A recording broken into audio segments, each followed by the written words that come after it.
Shalom teman-teman, halo, gimana nih kabarnya? Aku harap kalian terus sehat-sehat dan baik-baik aja. Di GoTNT Sharing kali ini, aku tertegur di ayat Matius 6, ayat 22-23. Mata adalah pelita tubuh, jika matamu baik, teranglah seluruh tubuhmu. Jika matamu jahat, gelaplah seluruh tubuhmu. Jadi, jika terang yang ada padamu gelap, betapa gelapnya kegelapan itu. Nah teman-teman, dari ayat ini aku ditegur sama Tuhan buat perbaiki cara pandang aku. Karena di sini bukan cuma bicara tentang fisik aja, tentang hal yang kita tonton, hal yang kita lihat, tapi juga tentang cara pandang kita terhadap suatu peristiwa. Kalau misalnya cara kita pandang kita benar terhadap peristiwa itu, maka hal yang masuk ke dalam hati kita juga benar, terus kita juga mengeluarkan respon yang benar. Amsal 4 ayat 23, jagalah hati kita dengan segala kewaspadaan, karena dari situlah terpancar kehidupan. Jadi kalau misalnya dari cara pandangnya kita udah gak benar, kita pasti punya emosi negatif yang cenderung bisa ngelit kita untuk ngeluarin respon yang gak benar juga. Respon-respon yang negatif. Kayak misalnya kalau misalnya kita lagi marah, ucapan yang keluar tuh cenderung ucapan yang menyakitkan juga gitu. Nah makanya dari sini aku belajar buat coba deh berhati-hati dalam merasakan suatu perasaan negatif.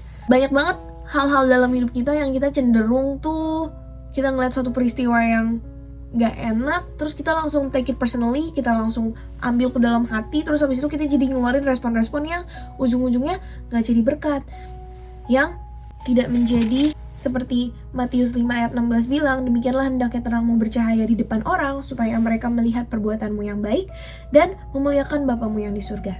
Nah jadi betapa pentingnya cara pandang kita terhadap suatu hal, karena itu ngelit kita ke respon yang benar juga.